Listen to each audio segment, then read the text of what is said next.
নমস্কার বন্ধুরা, shout with Dipanjan চ্যানেলে আপনাদের সকলকে স্বাগত জানাই। আজকে আমি চলেছি দার্জিলিং এর পথে। পাহাড় ভ্রমণ এক চমৎকার অভিজ্ঞতা, যা প্রকৃতির সৌন্দর্য উপভোগ ও মানসিক প্রশান্তি অর্জনের এক অনন্য মাধ্যম। চলেছি দার্জিলিং এর পথে। প্রথমে যাচ্ছি হাওড়া স্টেশন। হাওড়া স্টেশনে পৌঁছে গিয়েছি। ফুড কাউন্টারে আমরা রয়েছি ফুড প্লাজার নিচে।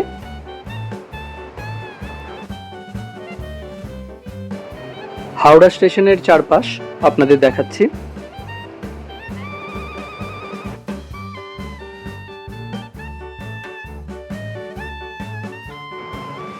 এখান থেকে আমি খেয়েছিলাম চিকেন প্যাটিস ও চা।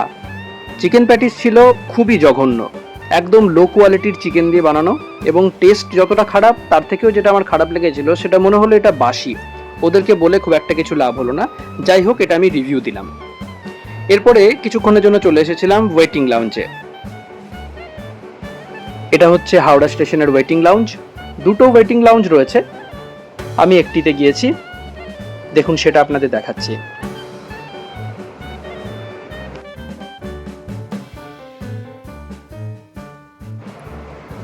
এখান থেকে বেরিয়েই আমরা খাবার খেয়েছিলাম। খাবারে ছিল ধোসা। এই খাবারটি খুব ভালো ছিল। এটা খেয়েই আমরা ট্রেনের জন্য অপেক্ষা করতে থাকলাম। হাওড়া থেকে শতাব্দী এক্সপ্রেসে করে নিউ জলপাইগুড়ি গিয়েছিলাম। আমাদের ট্রেন চলে এসেছে, এরপর আমরা ট্রেনে চাপবো।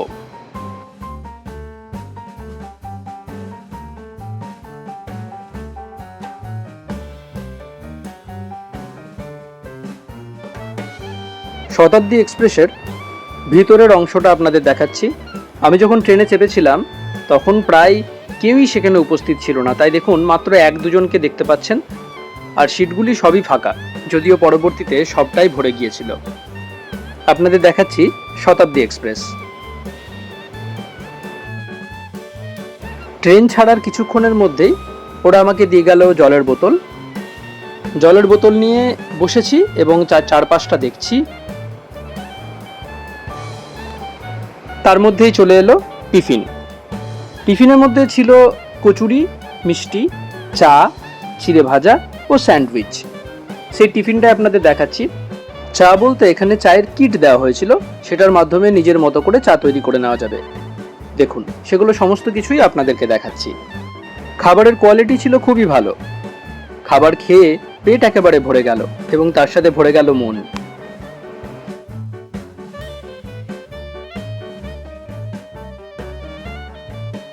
ট্রেন থেকে বাইরের ভিউটা আপনাদের দেখাচ্ছি।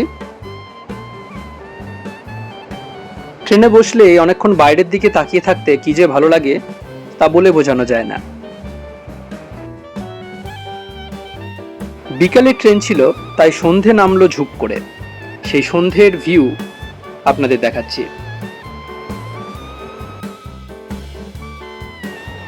এর কিছুক্ষণের মধ্যেই ডিনার চলে এসেছিল।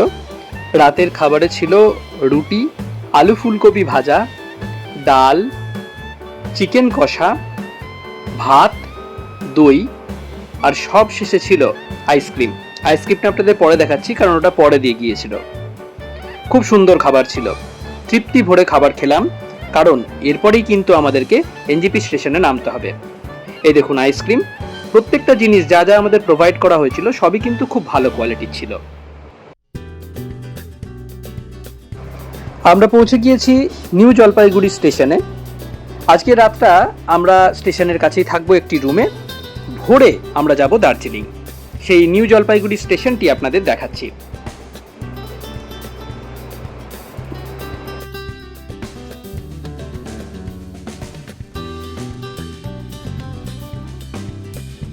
এনজেপি স্টেশনের বাইরের অংশটি আপনাদের দেখাচ্ছি। এখান থেকেই আমরা চা খেয়েছিলাম। সেই চায়ের দোকানটার কাছাকাছি আমরা পৌঁছে গিয়েছি এবং চা খাওয়ার পরে এই যে চারপাশটা রয়েছে, বাঁ দিক এবং ডান দিক দুই দিকের রাস্তা দিয়েই কিন্তু আপনারা আমরা যে রুমে ছিলাম সেখানে যেতে পারবেন। রাতে নেমেই এই গরম গরম চা খেলাম তৃপ্তির জন্য, খুব ভালো লাগছিল। চা খাওয়ার পরে আমরা এবারে রুমে যাচ্ছি। আমরা আমাদের রুমে পৌঁছে গিয়েছি। এনজেপি স্টেশনের পাশে এই রুম। ফোন নাম্বার এখানে দিয়ে দিচ্ছি, আপনারা চাইলে কথা বলে নিতে পারেন। 600 টাকা আমাদের লেগেছিল। আপনারা চাইলে কথা বলতে পারেন, এবং যদি বড় রুম চান সেক্ষেত্রে ভাড়া একটু বেশি লাগবে। এক রাত কাটানোর জন্য এই ব্যবস্থাটা আমার মন্দ লাগেনি। পরের দিন একেবারে ভোরবেলায় উঠে আমরা শেয়ার গাড়ি করে দার্জিলিং গিয়েছিলাম। এনজেপি স্টেশনের একেবারে পাশেই কিন্তু শেয়ার গাড়ি পাওয়া যায়, তাই যারা বলেন শেয়ার গাড়ি এখানে পাওয়া যাবে না তারা মিথ্যা কথা বলেন। আর ভাড়া লাগে 400 টাকা পার হেড। আমরা দুজন ছিলাম, আমরা দুজনে কিন্তু ফ্রন্ট সিট নিয়েছিলাম, তার জন্য কোনো রকম এক্সট্রা পে করতে হয়নি। আমরা বলেছিলাম যে আমরা কিন্তু একদম ফ্রন্টেই বসতে চাই, সম্ভাবনা থাকলে তবেই বলুন। ওনারা বললেন যে কোনো অসুবিধা নেই, তার জন্য এক্সট্রা চার্জও লাগবে না, এবং গাড়িতে চেপেই 1 কাপ করে চা আমরা খেয়ে নিয়েছিলাম। শেয়ার গাড়ি যেখান থেকে পাওয়া যায় সেই রাস্তা আপনাদের দেখালাম। এরপরে আমরা চলেছি দার্জিলিং এর পথে। ভোর থেকে সকাল হয়ে গিয়েছে, তাই দেখতেই পাচ্ছেন অন্ধকার কেটে গিয়েছে। দুপাশে জঙ্গল পেরিয়ে আমরা চলেছি দার্জিলিং এর পথে। কি অসাধারণ এই জায়গা! যতবার আসি ততবার আনন্দে মন প্রাণ একদম ভরে যায়।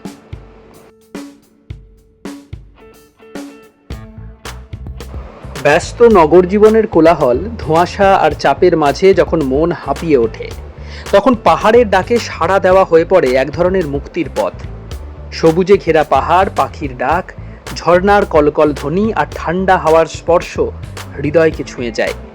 পাহাড়ে ভ্রমণ করলে শুধু প্রাকৃতিক সৌন্দর্য নয়, মেলে নতুন সংস্কৃতি, নতুন মানুষের দেখা, যা মননশীলতাকে সমৃদ্ধ করে। আমরা চলেছি দার্জিলিং এর পথে।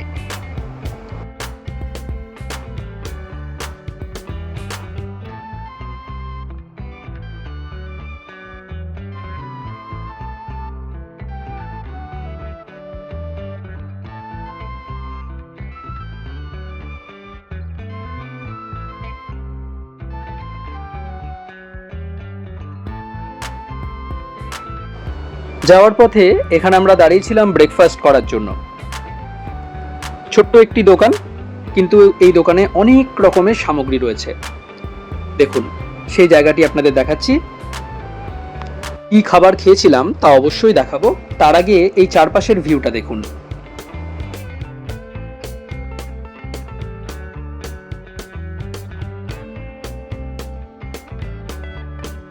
আমরা অর্ডার করেছিলাম চিকেন মোমো। সেই চিকেন মোমো আপনাদের দেখাচ্ছি। চিকেন মোমোটা খেতে অবশ্যই খুব ভালো ছিল, কিন্তু আমার মনে হয়েছিল যে এর যে লেয়ারটা সেটা ছিল একটু মোটা, কিন্তু গরম গরম খেতে বেশ ভালোই লেগেছিল। তারপরে খেয়েছিলাম ব্ল্যাক টি, তার ছবি আপনাদের দেখাচ্ছি। খাওয়া দাওয়া সম্পন্ন করে আমরা চলেছি দার্জিলিং এর পথে। দূরের পাহাড় স্পষ্টভাবে দেখতে না পাওয়া গেলেও কিছুটা কিন্তু বোঝাই যাচ্ছে।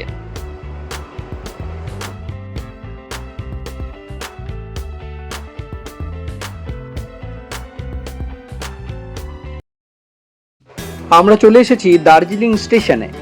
দার্জিলিং স্টেশনের এখানে নেমে আমরা আজকের ট্যুরটা করব। কিভাবে করব আপনাদের দেখাবো, এবং দার্জিলিংয়ে এসে যে আপনারা শেয়ার গাড়িতে ভ্রমণ করতে পারবেন সেটা দেখতে পাবেন এর মাধ্যমে।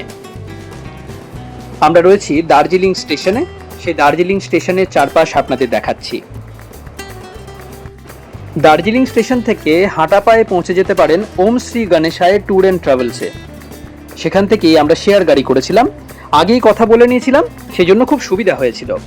এখানে ফোন নাম্বার দেওয়া হলো, সেই ফোন নাম্বার দেখে আপনারা কিন্তু কল করে নিতে পারেন। আমাদের পার হেড 350 টাকা করে পড়েছিল।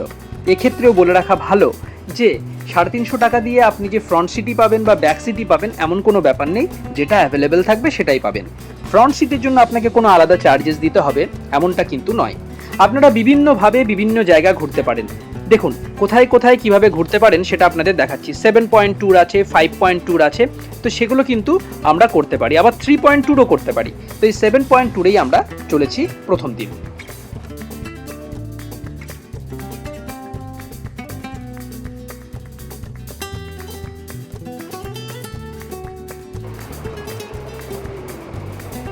আজকের প্রথম গন্তব্য জাপানিজ টেম্পল এবং পিস পাগোডা। আমরা চলেছি সেই পথে। দার্জিলিং শহর থেকে 10 মিনিটের দূরত্বে অবস্থিত এই জাপানিজ টেম্পল বা পিস পাগোডা। আমরা সেই পিস পাগোডায় ঢুকছি।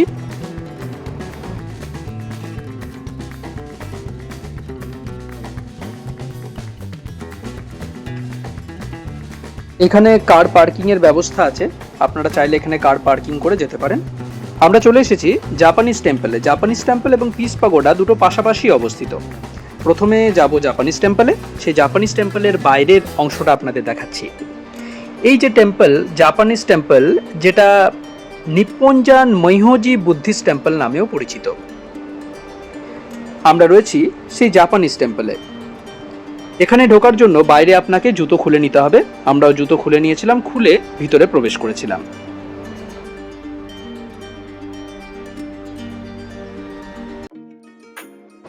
আমরা প্রবেশ করছি সেই জাপানিজ টেম্পলে। এই টেম্পলটি অর্থাৎ এই মন্দিরটি ট্র্যাডিশনাল জাপানিজ স্টাইলে তৈরি করা হয়েছে এবং এটা প্রতিষ্ঠা হয়েছিল 1972 খ্রিস্টাব্দে। আগে এই মন্দিরের একেবারে পাশে গাড়ি চলে আসতো, কিন্তু এখন কিছুটা দূরে গাড়ির পার্কিংয়ের ব্যবস্থা করা হয়েছে, কারণ প্রচুর লোক প্রতিদিন এখানে আসেন। দেখুন কি সুন্দর এই জায়গা।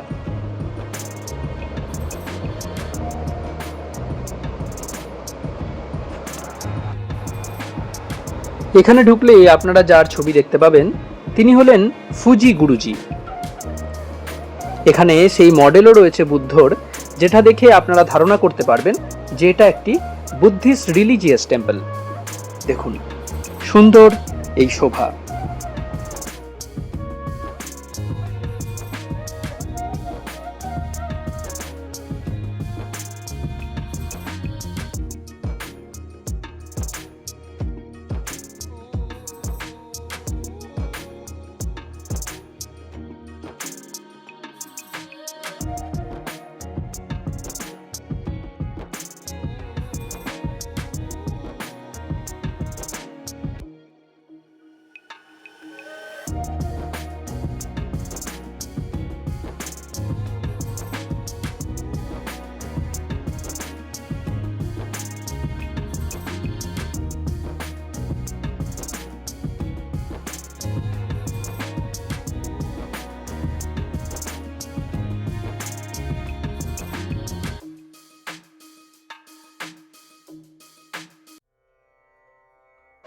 জাপানিজ টেম্পলের পাশেই রয়েছে পিস পাগোডা বা শান্তি স্তূপ।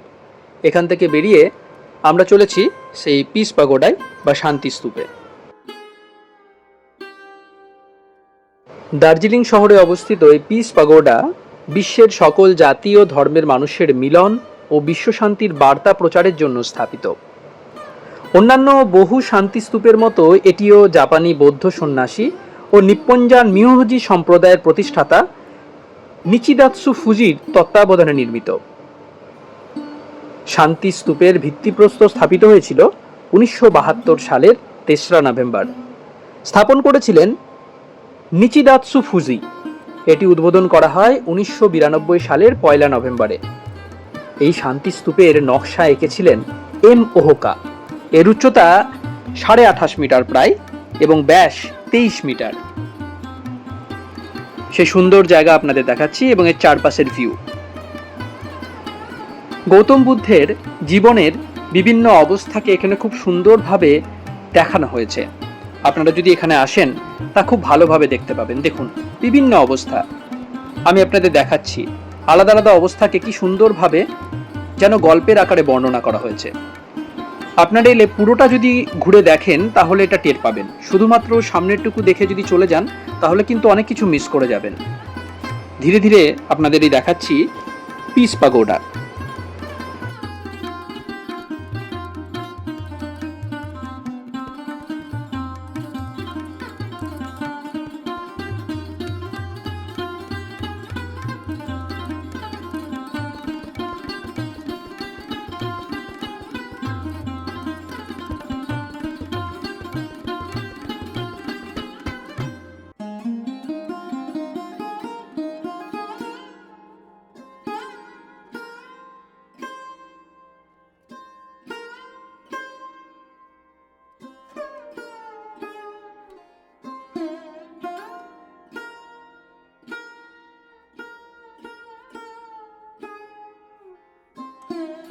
জন্ম, মৃত্যু, নির্বাণ লাভ সমস্ত কিছুই কি সুন্দরভাবে এখানে ফুটে উঠেছে, সেই সমস্তটাই আপনাদের কাছে তুলে ধরার চেষ্টা করছি।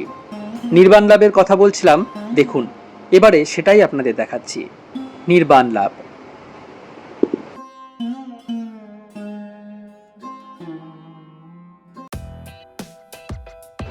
এখান থেকে বেরিয়ে আমরা চলেছি টি গার্ডেনের পথে। সেই টি গার্ডেন আমরা ঘুরবো এবং তার বাইরে চা খাওয়ার ব্যবস্থা আছে, এটা আমি জানি, তো সেটাও আমরা অবশ্যই খাবো। চলুন যাওয়া যাক টি গার্ডেনে।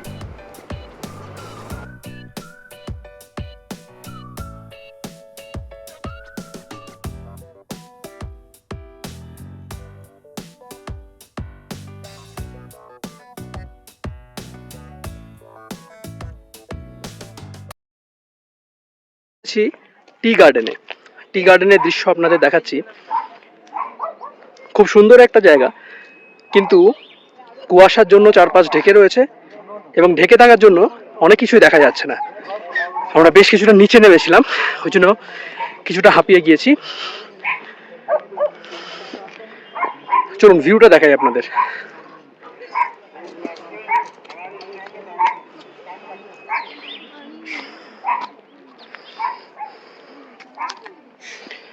অনেকটা জায়গা জুড়ে এটা অবস্থিত এবং এখানে যেটা মেনলি রয়েছে সেটা হলো চা গাছ। এখান থেকে চা গাছ আপনারা অবশ্যই তুলবেন না, কিন্তু এর বাইরেই যেটা পাবেন সেটা হলো এই চা পাতাই আপনারা কিনতে পারবেন, সুলভ মূল্যে এখানে পাওয়া যাবে এবং বেশ ভালো কোয়ালিটি, এটাই শুনেছি। আমরাও যাচ্ছি, গিয়ে টেস্ট করব এবং অবশ্যই আপনাদের জানাবো।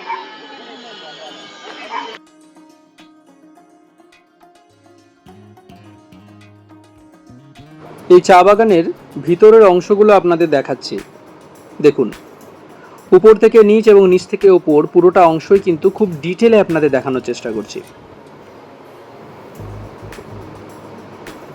বিভিন্ন রকমের গাছ এখানে রয়েছে, বিভিন্ন রকমের চায়ের কোয়ালিটির গাছ রয়েছে, সেই সেন্সে আমি এটা বললাম। চা গাছ ছাড়াও আরেকটা গুরুত্বপূর্ণ জিনিস কিন্তু এখানে আপনারা দেখতে পাবেন, যেটা না থাকলে কিন্তু চা বাগানের খুব অসুবিধা হয়। সেটা হচ্ছে দেখুন এই ছায়া দেওয়ার জন্য এই ছায়া তরু। আপনারা বিজ্ঞানে নিশ্চয়ই পড়েছেন যে চা গাছ ভালো রাখার জন্য এই ছায়া তরুর ভূমিকা কতটুকু। যাই হোক, বিজ্ঞান ক্লাস নেব না আজকে, আজকে আপনাদের দেখাচ্ছি এই চা বাগান। দেখুন চা বাগান এবং তার চারপাশের দৃশ্য। একটু মেঘলা করে রয়েছে চারপাশ, মেঘলা না থাকলে কিন্তু এখান থেকে অসাধারণ ভিউ পাওয়া যায়। সেই ভিউটা আমরা পাইনি, সেটা আমাদের দুর্ভাগ্য, কিন্তু তবুও খুব ভালো লেগেছিল এই চা বাগানে এসে এর চারপাশটা দেখে। আপনারা চাইলে বেশ কিছুটা নিচে যেতে পারেন, কিন্তু অনেকখানি হাঁটতে হবে, তাই পায়ের যদি খুব অসুবিধা হয় তাহলে সেক্ষেত্রে আপনারা সেটা অ্যাভয়েডও করতে পারেন, কারণ উপর থেকে নিচ মোটামুটি আপনারা দৃশ্য একই রকম দেখতে পাবেন। কিন্তু আমরা চেষ্টা করেছিলাম যতটা সম্ভব নিচে যাওয়া যায়, বলতে গেলে পুরোটাই গিয়েছিলাম, তারপর আবার উঠে এসেছিলাম। সেই চা বাগানের দৃশ্য আপনাদের দেখাচ্ছি। যে 5.2 ট্যুর আমরা করছি, সেটা করলে পরে কিন্তু এটা আপনাদের তার মধ্যে ইনক্লুডেড থাকে।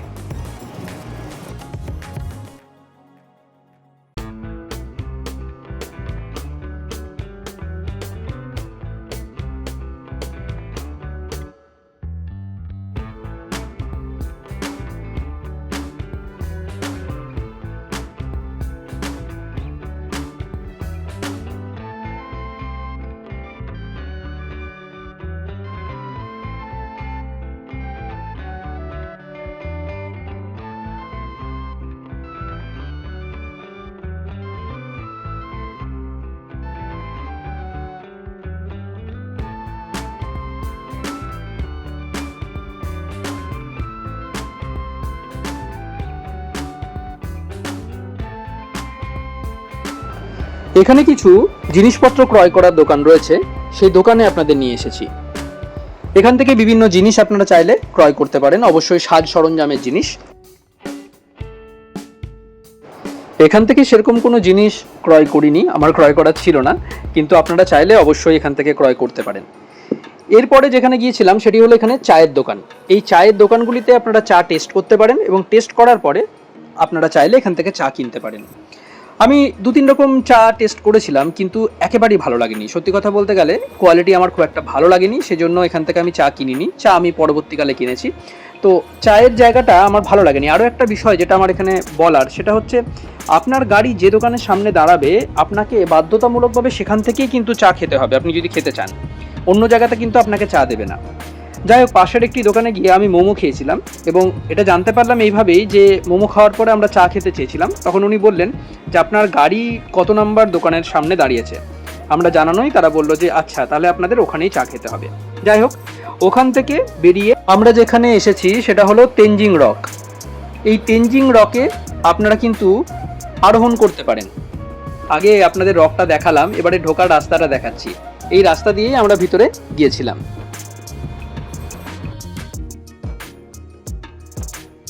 আমরা রয়েছি সেই তেনজিং রকে। তেনজিং রকটি নামকরণ করা হয়েছে তেনজিং নর্গের নাম অনুসারে, যিনি ফেমাস ছিলেন মাউন্ট এভারেস্ট ক্লাইম্বিংয়ের জন্য। এডমন্ড হেলারিকে সঙ্গে নিয়ে 1953 সালে তিনি এই কার্য সম্পাদন করেছিলেন। এখানেই আমরা পকোড়া খেয়েছিলাম। ये पकौड़ों में क्या क्या है दीदी? प्याज, आलू, धनिया का पत्ता, मिर्ची, अदरक सब डाला, सब चीज का। 6 पीस 30 रुपया ना? हाँ, 6 अच्छा। पीस। খেয়ে বল তো কেমন লাগছে? ভালো ভালো আছে বেশ। আর গরমে খাওয়া তেলে ভাজা মজা যাবে, দারুণ দারুণ। প্রসঙ্গত বলে রাখা ভালো, এই তেনজিং রকে কিন্তু আপনারা চড়তে পারেন। আমরা সেটা করিনি, কিন্তু আপনারা চাইলে অবশ্যই এখানে চড়তে পারেন। ওরা সামান্য কিছু টাকার বিনিময়ে আপনাদেরকে সে ব্যবস্থা করে দেবেন। এর চারপাশের অংশটি আপনাদের দেখাচ্ছি। এর পাশে একটি খুব সুন্দর মন্দির ছিল। আমরা মন্দিরটাতে ঢুকিনি, কারণ আমাদের কাছে সত্যিই সময় খুব কম ছিল, কিন্তু বাইরে থেকে মন্দিরটা দর্শন করলাম, প্রণাম করলাম এবং আপনাদের দেখানোর জন্যই এই ভিডিওটা করে নিয়েছিলাম। দেখুন,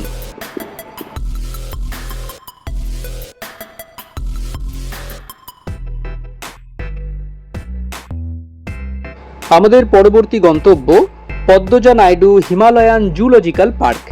এর সাথেই আমরা পেয়ে যাব হিমালয়ান মাউন্টেনিয়ারিং ইনস্টিটিউট এবং মিউজিয়াম। এখানে পৌঁছানোর জন্য কিন্তু বেশ কিছুটা সিঁড়ি বেয়ে আপনাদের উপরে উঠতে হবে, তাই পায়ের যদি খুব সমস্যা থাকে আমি এই জায়গাটাকে অ্যাভয়েড করতে বলবো, নতুবা আপনারা হয়তো উঠতে পারবেন না। কারণ শুধু ওঠাই নয়, ভিতরের যে অংশটা রয়েছে তার অনেকাংশেই কিন্তু আপনাদের অনেক হাঁটাচলা করতে হবে।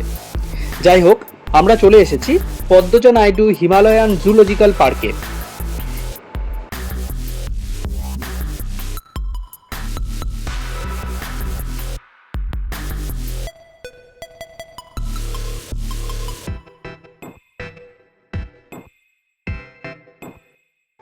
জুলজিক্যাল পার্কের বাইরের অংশের দৃশ্য আপনাদের দেখাচ্ছি। দেখুন, চারপাশে অনেক দোকান রয়েছে, এগুলো পেরিয়েই আপনাদের যেতে হবে।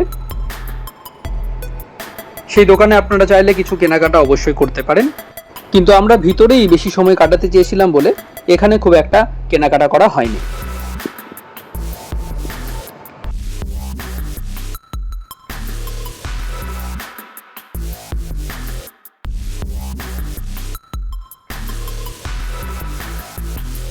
এখানে ঢুকতে চাইলে আপনাদের টিকিট কেটেই ঢুকতে হবে। দেখুন, বিশাল বড় একটি লাইন রয়েছে। সেই লাইনটি আপনি অ্যাভয়েড করতে পারেন অনলাইনে টিকিট কেটে। কিভাবে কাটবেন সেটি এইটিরই একদম শেষে আপনাদেরকে দিয়ে দেব। সেখান থেকে আপনারা কিন্তু টিকিট কাটার সমস্ত ডিটেলস পেয়ে যেতে পারেন। তাছাড়া আমি ওয়েবসাইটও দিয়ে, আপনারা চাইলে সেখান থেকে টিকিট কেটে নিতে পারেন। আমি যেহেতু অনলাইনে কেটে নিয়েছিলাম তাই আমাকে কিন্তু এই লাইনে দাঁড়াতে হয়নি। আমরা ঢুকে গেছি পদ্মজা নাইডু হিমালয়ান জুলজিক্যাল পার্কে। এই জুলজিক্যাল পার্কটি প্রায় 67.56 একর স্থান জুড়ে অবস্থিত একটি চিড়িয়াখানা। 1958 সালে এটি চালু করা হয় এবং প্রায় 7000 ফুট উচ্চতায় অবস্থার কারণে ভারতের সর্বোচ্চ উচ্চতায় অবস্থিত চিড়িয়াখানা হিসাবে এটি প্রসিদ্ধ। চিড়িয়াখানাটিতে পাহাড়ি অঞ্চলের প্রাণী প্রজননের ব্যবস্থা রয়েছে। দেখুন, বিভিন্ন প্রাণী এখানে রয়েছে, আপনাদের সেই প্রাণীগুলি ধীরে ধীরে দেখাচ্ছি। এখানে স্নো লেপার্ড, হিমালয় অঞ্চলের বিভিন্ন বিপন্ন প্রজাতির নেকড়ে, লাল পান্ডা প্রভৃতি প্রাণীর সফল কৃত্রিম প্রজনন সম্ভব হয়েছে। চিড়িয়াখানাটিতে প্রতি বছর প্রায় 3 লক্ষ দর্শনার্থী আসেন। এই পার্কটির নাম সরোজিনী নাইডুর মেয়ে পদ্মজা নাইডুর নাম অনুসারে রাখা হয়েছে।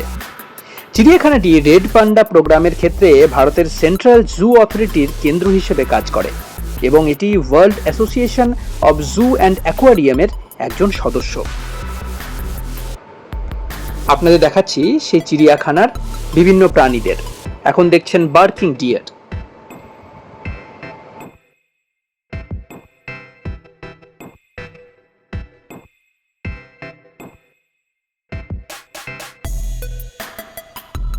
এখানে রয়েছে হিমালয়ান মাউন্টেনিয়ারিং ইনস্টিটিউট, সেখানে আমরা প্রবেশ করছি।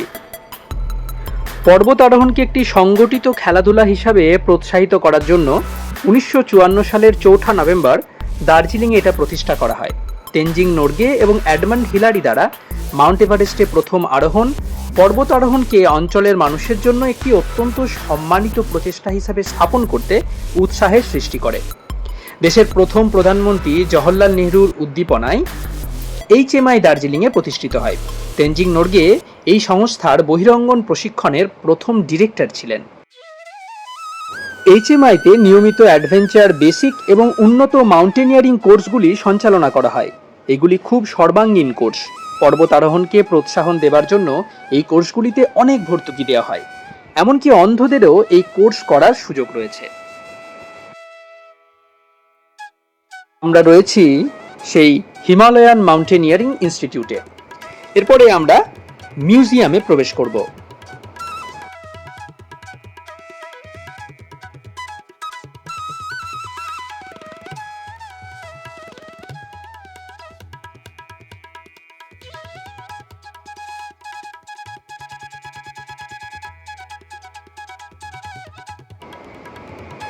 আমরা পৌঁছে গিয়েছি সেই মিউজিয়ামে। পর্বত আরোহণ করেছেন এমন ব্যক্তিবর্গের বিভিন্ন ব্যবহার্য জিনিস এখানে রয়েছে। খুব গুরুত্বপূর্ণ এই স্থান। ভিডিওতে সবটা বোঝানো সম্ভব নয়, তাই আমি বলবো দার্জিলিং এলে এখানে অবশ্যই আসবেন। ইতিহাসকে জানার জন্য এবং ইতিহাসকে সর্বোপরি ছুঁয়ে দেখার জন্য এখানে আসাটা কিন্তু মাস্ট। সেই মাউন্টেনিয়ারিং ইনস্টিটিউটের চারপাশটা আপনাদের দেখাচ্ছি। এটি হলো সেই মিউজিয়ামের বাইরের অংশ, যেটি ওই মাউন্টেনিয়ারিং ইনস্টিটিউটেরই অন্তর্গত। আমরা আবার জুয়ের কাছে চলে এসেছি। এই চিড়িয়াখানাটি 1958 সালের 14 আগস্ট পশ্চিমবঙ্গ সরকারের শিক্ষা বিভাগের অধীনে দার্জিলিং শহরের পার্শ্ববর্তী বার্জ হিলে প্রতিষ্ঠিত হয়। প্রাথমিক উদ্দেশ্য ছিল হিমালয় অঞ্চলের প্রাণীকুলের গবেষণা ও সংরক্ষণ। চিড়িয়াখানাটির প্রথম প্রতিষ্ঠাতা পরিচালক ছিলেন দিলীপ কুমার দে, যিনি তৎকালীন সময়ে শিক্ষা মন্ত্রণালয়ের প্রতিনিধিত্ব করেছিলেন, যার প্রধান উদ্দেশ্য ছিল হিমালয়ের প্রাণী ও উদ্ভিদকুলের উপর বিশেষিত একটি জুলজিক্যাল পার্ক গড়ে তোলা। পার্কটিতে 1960 সালে সোভিয়েত রাশিয়ার নিকিতা ক্রুশ্চেভ কর্তৃক ভারত সরকারকে উপহার হিসাবে প্রদানকৃত একজোড়া সাইবেরিয়ান বাঘ স্থান পেয়েছিল। বাকি ইতিহাসের কথায় আসবো, কিন্তু তার আগে এখানে যে বেঙ্গল ন্যাচারাল হিস্ট্রি মিউজিয়াম আছে সেটা আপনাদের একটু দেখিয়ে নিই। তার বাইরের অংশটা আপনাদের দেখাচ্ছি। দেখার পরে আমরা চলে এসেছিলাম আবার এই জুতেই। আসলে ঘুরতে ঘুরতেই সমস্ত জায়গা আমাদের চোখে পড়ছিল এবং সেগুলোকে ক্যাপচার করে রাখছিলাম। সোভিয়েত রাশিয়ার নিকিতা ক্রুশ্চেভের কথা বলছিলাম। পরবর্তী সময়ে হিমালয় অঞ্চলের প্রাণী সংরক্ষণাগার হিসাবে চিড়িয়াখানাটি ব্যাপক খ্যাতি লাভ করে। বর্তমানে চিড়িয়াখানাটিতে বিপন্নপ্রায় বিভিন্ন প্রাণী যেমন স্নো লেপার্ড, লাল পান্ডা, গোড়াল, সাইবেরিয়ান বাঘসহ বিভিন্ন প্রজাতির পাখি রয়েছে। এখানে উপস্থিত বিভিন্ন পাখি কিন্তু আপনাদের দেখাচ্ছি, সাথে সাথে একটু ইতিহাসের দিকে নিয়ে যাচ্ছি এবং ইতিহাস জানাটা খুব দরকার, সেটাই আমি জানানোর চেষ্টা করছি। 1972 সালের জানুয়ারি মাসে পার্কটির রক্ষণাবেক্ষণের ব্যয়ভার বহনের ক্ষেত্রে কেন্দ্রীয় সরকার এবং রাজ্য সরকার একটি চুক্তিতে আবদ্ধ হয়। এই সময় পার্কটিকে রেজিস্টারভুক্ত করা হয়। 1993 সালের মে মাসে পার্কটিকে পশ্চিমবঙ্গ সরকারের বন বিভাগের অধীনে নেওয়া হয়। দেখুন অপরূপ এই দৃশ্য। অনেকখানি কাছাকাছি আমরা পৌঁছে গিয়েছিলাম, এর থেকে কাছাকাছি পৌঁছানো সম্ভব ছিল না। যে কথা বলছিলাম, 1993 সালের মে মাসে পার্কটিকে পশ্চিমবঙ্গ সরকারের বন বিভাগের অধীনে নেওয়া হয়। 1975 সালেই পার্কটির নতুন নামকরণ করা হয়। তৎকালীন ভারতীয় প্রধানমন্ত্রী ইন্দিরা গান্ধী পার্কটিতে ভ্রমণ করেন এবং সরোজিনী নাইডুর মেয়ে পদ্মজা নাইডুর স্মৃতির উদ্দেশ্যে উৎসর্গ করে পার্কটির নামকরণ করেন।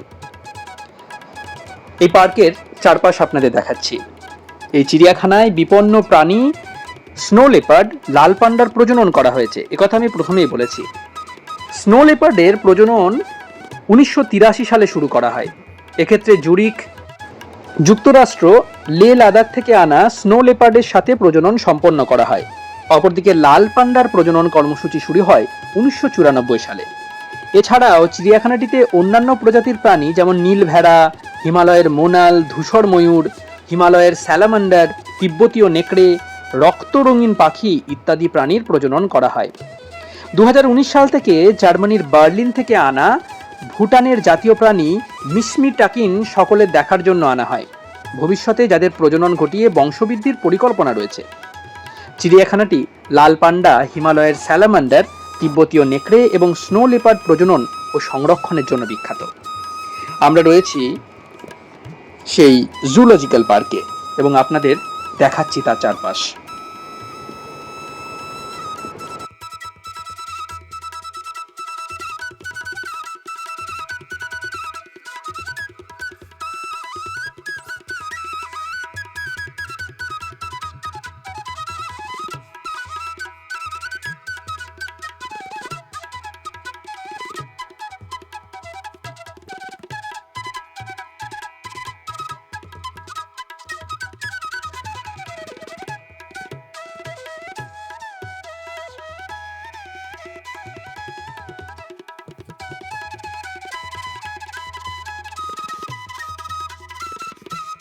যে জুলজিক্যাল পার্কটি আপনাদের দেখালাম এটি হলো তার ম্যাপ, গাইড ম্যাপ বলতে পারেন।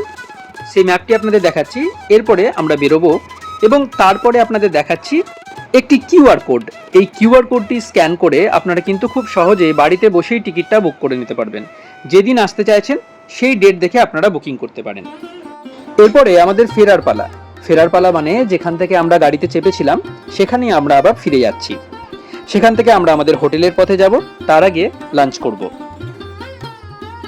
দার্জিলিংয়ে ম্যালের কাছে একটি হোটেলে ছিলাম, তাই এখান থেকে কিছুটা পায়ে হেঁটে আমাদের যেতে হবে। প্রচণ্ড খিদে পেয়েছিল। খিদে পাওয়ার জন্য যেটা করতে হবে সেটা হলো খেতে হবে, এবং আমরা খেয়েছিলাম 16 আনা বাঙালিয়ানা বলে এই দোকানটিতে। খুব সুন্দর পরিবেশে আমরা খাবার খেয়েছিলাম, আর খাবার ছিল অত্যন্ত সুস্বাদু। আমাদের দেখুন মেনুতে ছিল ভাত, আলু ভাজা, ডাল, পাঁপড়, মিক্স ভেজ, ডিমের ঝোল, এবং কোয়ান্টিটিটা দেখুন। থালি হিসাবে ওনারা সার্ভ করেছিলেন, কিন্তু যখন আমাদের আবার ভাতের প্রয়োজন হলো, ভাতের সাথে আবার সেম পরিমাণের ডাল এবং সবজি ওনারা আমাদের দিয়ে গেলেন। এক একজনের জন্য 2টো করে ডিম ছিল। খুবই ভালো লেগেছিল, মানে সত্যি কথা বললে আপনারা যদি এখানে আসেন আমি বারবার বলবো আপনারা এখানেই খাবেন। এরপর আমরা হেঁটে চলেছি, আমাদের হোটেলের পথে চলেছি। যাওয়ার পথেই এই সুন্দর দৃশ্য দেখতে দেখতে যাচ্ছি। আপনারা দেখলেন কেভেন্টার্স হয়ে আমরা এগোচ্ছি। কেভেন্টার্সের পাশ দিয়ে পেরিয়ে যেতে যেতে মনের মধ্যে না একটা অদ্ভুত আনন্দের সঞ্চার হয়। যতবার দার্জিলিং এসেছি ততবারই এই চারপাশটা দেখলে মন একদম আনন্দে ফুর্তিতে ভরে যায়। এটা হচ্ছে পাইন রিজ হোটেল। গতবারে ছিলাম এই পাইন রিজ হোটেলে, কিছু অদ্ভুত অভিজ্ঞতা হয়েছিল, পরে কখনো না হয় শেয়ার করব। এখন আমরা চলেছি আমাদের হোটেলের পথে। যে হোটেলে এবারে ছিলাম সেটা হলো হোটেল শ্যালে বা হোটেল শ্যালেট, আপনারা যেটা চান বলতে পারেন। এই শ্যালেট হোটেল বা শ্যালে হোটেল একেবারে ম্যাল রোডে, আপনারা দেখতেই পাচ্ছেন ম্যাল রোডের উপরেই অবস্থিত এই হোটেলটি। অসাধারণ ভিউ, অসাধারণ জায়গা। চলুন প্রবেশ করা যাক। এখানে 2 রকমের রুম রয়েছে, একটা ভিউ রুম আর একটা non view room. Non view রুমের চার্জ হচ্ছে 1800 টাকা প্লাস জিএসটি, আর ভিউ রুমের চার্জ হচ্ছে 2500 টাকা প্লাস জিএসটি। আমরা ভিউ রুম নিয়েছিলাম, তাই এর জন্য আমাদের লেগেছিল 2500 টাকা প্লাস জিএসটি। চলুন রুমে প্রবেশ করা যাক। দেখুন পুরাতন আমলের রুম, সুন্দর রুম। এখানে একটি বড় আয়না রয়েছে, এই দিক দিয়ে যাওয়ার রাস্তা রয়েছে যেটা ব্যালকনি, আর এই জানলাটি খুললেও কিন্তু ভিউ পাওয়া যাবে। এখানে রয়েছে একটি চেয়ার, এখানে টিভি রয়েছে। ব্যালকনিটাই প্রথমে খুলে আপনাদের দেখাই। দেখুন ব্যালকনি, এইদিকে ভিউ রয়েছে। কিন্তু একটা কথা এখানে বলার, আপনারা কিন্তু এখানে কমপ্লিট কাঞ্চনজঙ্ঘার ভিউ পাবেন না, সেমি ভিউ রুম বলা যেতে পারে এটাকে। আজকে এখানে অনেকখানি কুয়াশা রয়েছে, তাই সেরকম কোনো ভিউ পাওয়া যাচ্ছে না। এটি হলো বাথরুম। বাথরুমের সবই ঠিক আছে, যেটা আমি দেখেছিলাম বাথরুমের জল কিন্তু খুব স্লো পড়ে, এটাই একটা সমস্যা। আমরা রয়েছি দার্জিলিংয়ের ম্যালে, আর আমাদের হোটেলটা আপনাদের দেখাচ্ছি। হোটেলটা হচ্ছে এটা, হোটেল শ্যালেট হোটেল, একদম ম্যালের উপরে। এখানে কি করে আসবেন, কিভাবে বুক করবেন, সমস্ত কিছু আমি পরবর্তীতে জানাবো। আপনাদের দেখাচ্ছি সে ম্যাল রোড, একদম ম্যালের উপর অবস্থিত যে কটা হোটেল রয়েছে। যে কটা বলা ভুল, এরকম হোটেল নেই বললেই চলে। সামনে পাইন রিজ রয়েছে, যেটাতে আমি গত বছর ছিলাম এবং কিছু ভৌতিক এক্সপিরিয়েন্সও ছিল পাইন রিজে। বিশ্বাস করবেন কিনা জানি না, তবে সেটাও না হয় কখনো শেয়ার করা যাবে। এবারে পাইন রিজে নেই, এবারে আমরা রয়েছি শ্যালেট হোটেলে। কিন্তু শ্যালেট হোটেলের পজিশন এত ভালো পজিশন কোনোটাই নয়। সেই শ্যালেট হোটেল থেকে বেরিয়েই ম্যাল, আপনি জাস্ট ভাবুন যে অসাধারণ একটা জায়গা, খুব সুন্দর। শ্যালেট হোটেল কেমন লাগছে বা কেমন লাগলো সেটাও আমি পরবর্তীতে জানাবো। এখন আপাতত ভিউটা আপনাদের দেখাচ্ছি। রাত হয়ে গেছে, রাত নয় ঠিক সন্ধ্যা, এখন 7:40, সেই সময়টাই আপনাদের সামনে এই ম্যাল ঘুরিয়ে ঘুরিয়ে দেখাচ্ছি। কিছু কিছু জায়গাতে আলো পড়ছে না, ওই জন্য আমি ক্লিয়ারলি ভিজিবল না হতে পারি, কিন্তু জায়গাটা ভিজিবল হচ্ছে, এটাই বড় ব্যাপার। ম্যালের রাস্তায় আমরা চলেছি। দেখুন অনেকটা সেই পার্ক স্ট্রিটের মতো ভাইবস আসছে। 31 পার্ক স্ট্রিটে আগে যেরকম ভিড় থাকে, তো যেন সেরকমই একটা জায়গায়, কিন্তু সেই ভিড় ঠেলে ঠেলে আস্তে আস্তে আমরা এগিয়ে যাচ্ছি আজকের ইভিনিং স্ন্যাক্সের জন্য। দেখাচ্ছি কোথায় আমরা ইভিনিং স্ন্যাক্স মানে নেব, চলুন যাওয়া যাক।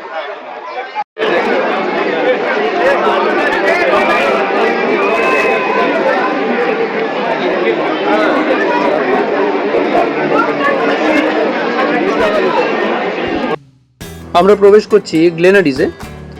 দার্জিলিং এলে গ্লেনাডিস যাওয়া এবং কেভেন্টার্স যাওয়াটা একটা মাস্ট ব্যাপার যেন হয়ে গিয়েছে। আসলে ঐতিহ্যের সাথে অনেকখানি জড়িত, তো সে ঐতিহ্য বজায় রয়েছে কি নেই সেটা আপনারা এলে বুঝতে পারবেন, কিন্তু একবার ঢু মেরে যাওয়াই যায়। গ্লেনাডিসে বিভিন্ন জায়গা রয়েছে বসার মতো, এই বাইরেও আপনারা বসতে পারেন, ভিতরেও বসতে পারেন। বাইরে বলতে যেখানে আমরা বসেছিলাম সেই জায়গাটা আপনাদের দেখাবো যখন, তখন বুঝতে পারবেন। এখানে বিভিন্ন রকম খাবার রয়েছে, কিন্তু আমাদের পৌঁছতে অনেকটা দেরি হয়ে যাওয়ায় সব কিছু অ্যাভেলেবেল ছিল না। কি কি খাবার এখানে পাওয়া যায় সেটা আপনাদের দেখাচ্ছি। আমরা যেটা নিয়েছিলাম সেটা হচ্ছে ওই jam doughnut, sweet scone, cheese omelette, coffee অর্থাৎ ক্যাপুচিনো, এইগুলোই আমরা নিয়েছিলাম। যেখানে আমরা বসেছিলাম সেই জায়গাগুলো আপনাদের দেখাচ্ছি, আর যা যা খাবার নিয়েছিলাম এগুলো এক এক করে আপনাদের দেখাচ্ছি। খাবার কিন্তু খুবই সুন্দর, তবে যদি আপনাদের মিষ্টি খেতে খুব একটা ভালো না লাগে তাহলে বলবো একটু ভেবেচিন্তে অর্ডার করতে, কারণ এগুলো কিন্তু প্রত্যেকটি খুব মিষ্টি। চিজ অমলেট আমি এখানে আগেও খেয়েছি এবং কফি তো খেয়েছি, তো খুব ভালো লেগেছিল বলেই আবার এর সাথে চিজ অমলেট এবং কফি অর্ডার করেছিলাম।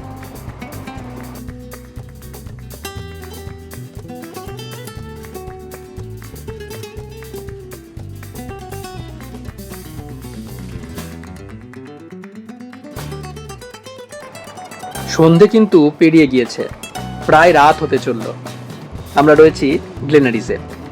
গ্লেনাডিস থেকে বেরিয়ে চলে এসেছিলাম এই মল রোডে বা ম্যাল রোড যেটাই বলুন, সে ম্যাল রোডে চলে এসেছিলাম এবং তার আশেপাশের ভিউ আপনাদের দেখাচ্ছি। যেহেতু বেশ কিছুটা রাত হয়ে গিয়েছে তাই এখানে ভিড় অনেকটা পাতলা হয়ে এসেছে। যারা ম্যাল রোড থেকে একটু দূরে রয়েছেন স্বভাবতই তারা এখানে নেই, যারা ম্যাল রোডে থাকেন বা তার আশেপাশে রয়েছেন তারা এখানে রয়েছেন। সেই জন্য দেখুন এটা অনেকটাই ফাঁকা। একটু আগে আপনাদের রাস্তা দেখাচ্ছিলাম, একেবারে পার্ক স্ট্রিটের মতো ভিড়, যেন 31 পার্ক স্ট্রিট। যাই হোক, সেই ম্যাল রোড আপনাদের দেখাচ্ছি। এখানে বিভিন্ন রকমের ইভেন্ট হয়, তো যদি আপনাদের সুযোগ হয় অবশ্যই সেটা দেখতে পারেন। এই ম্যাল রোডের আশেপাশে আগে অনেক ছোটোখাটো দোকান ছিল, অনেকে নিচেও বসতেন তার বিভিন্ন পসরা নিয়ে, কিন্তু সেটা এখন আর দেখতে পাওয়া যাচ্ছে না। কেন দেখতে পাওয়া যাচ্ছে না? কারণ এখান থেকে কিছুটা দূরেই মহাকাল মার্কেট রয়েছে। মহাকাল মার্কেটটাকে অ্যাকচুয়ালি শিফট করে দেওয়া হয়েছে। সেই মহাকাল মার্কেটে যাচ্ছি আমি। এখন ঘড়িতে প্রায় 9টা। মহাকাল মার্কেটে যাব এবং তার আশপাশটা আপনাদেরকে একটু ঘুরে দেখাবো।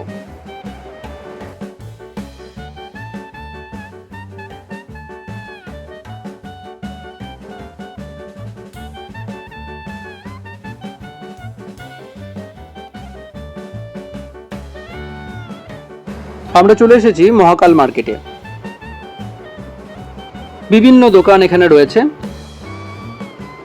সব রকম জিনিসই আপনারা কিন্তু এখানে কিনতে পারবেন। জামা কাপড় যেমন কিনতে পারবেন, তাছাড়া ঘরের কোনো সামগ্রী কিনতে চাইলে ঘর সাজানোর সামগ্রী হতে পারে, বাসন কোসন হতে পারে, সমস্ত কিছু A to Z কিন্তু এখানে পাওয়া যাবে।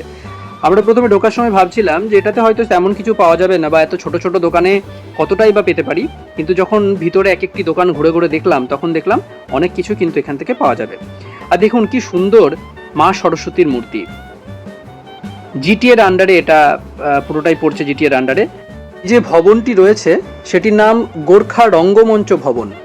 এটা কিছু আগেই উদ্বোধন করা হয়েছে এবং তার পাশে এই নতুন মহাকাল মার্কেটটি গড়ে উঠেছে। সেই মহাকাল মার্কেটটি ঘুরে ঘুরে আপনাদের দেখাচ্ছি। আর মা সরস্বতীর মূর্তির কথা তো আপনাকে বললামই, কি সুন্দর সেটা আপনারা দেখলেই বুঝতে পারছেন। আমরা কিছুক্ষণ এখানে বসেছিলাম কেবলমাত্র এই স্নিগ্ধতাকে অনুভব করার জন্য।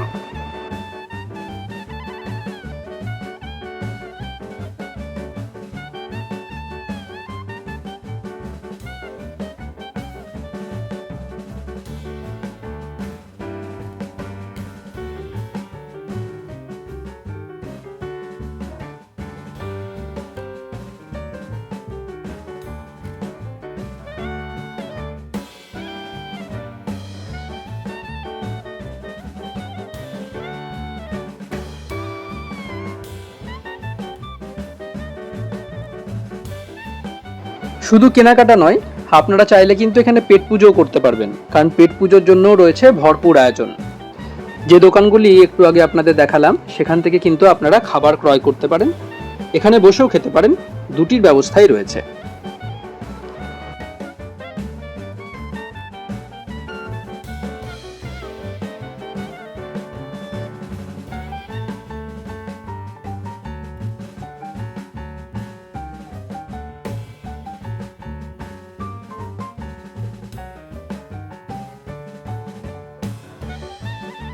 এখানে কি কি খাবার বিক্রি হচ্ছে চলুন একটু দেখে নেওয়া যাক।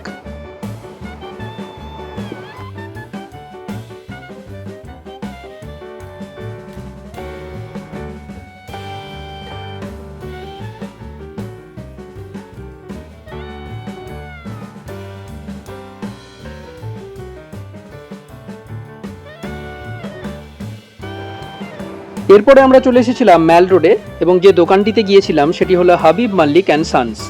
এর ভিতরে ভিডিও করা অ্যালাউড না থাকায় আমরা কিন্তু ভিডিও করতে পারিনি, বাইরে থেকেই দেখাচ্ছি।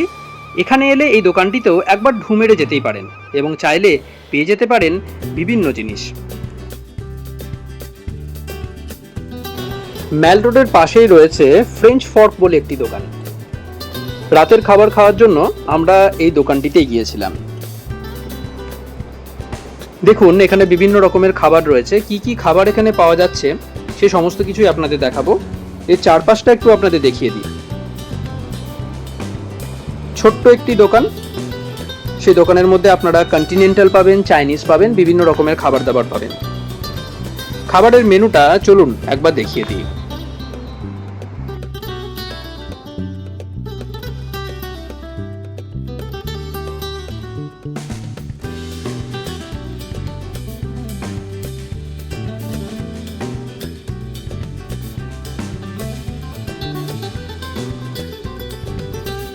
ব্যাটারি শেষ হয়ে যাওয়ায় খাবারের ভিডিও করতে পারিনি। যাই হোক, এরপরে আমরা চলে এসেছিলাম আমাদের রুমে। আমরা রয়েছি শ্যালেট হোটেলে, যেটাকে শ্যালে হোটেলও বলতে পারেন, দুটো নামই প্রচলিত। আমাদের রুমের ব্যালকনি ভিউ আপনাদের দেখাচ্ছি, রাতের অসাধারণ ভিউ। যে জায়গাটা আপনাদের দেখাচ্ছি আকাশ পরিষ্কার থাকলে সকালে এখান থেকে কাঞ্চনজঙ্ঘার ভিউ পাওয়া যাবে। কি সুন্দর এই জায়গাটা দেখুন। এদিকটাতে বিল্ডিং আছে কিন্তু এদিকটাতে সুন্দর ভিউ রয়েছে। আপনাদের দেখাচ্ছি সেই জায়গাটা। ভিডিওতে আমাকে দেখা যাচ্ছে না কারণ এদিকটা পুরোপুরি অন্ধকারে পরিপূর্ণ।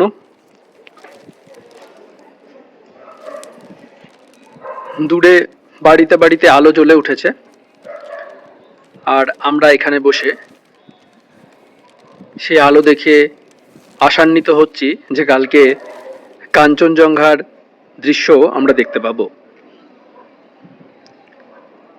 চলুন আজকের মতো শুভরাত্রি, কালকে আবার দেখা হচ্ছে।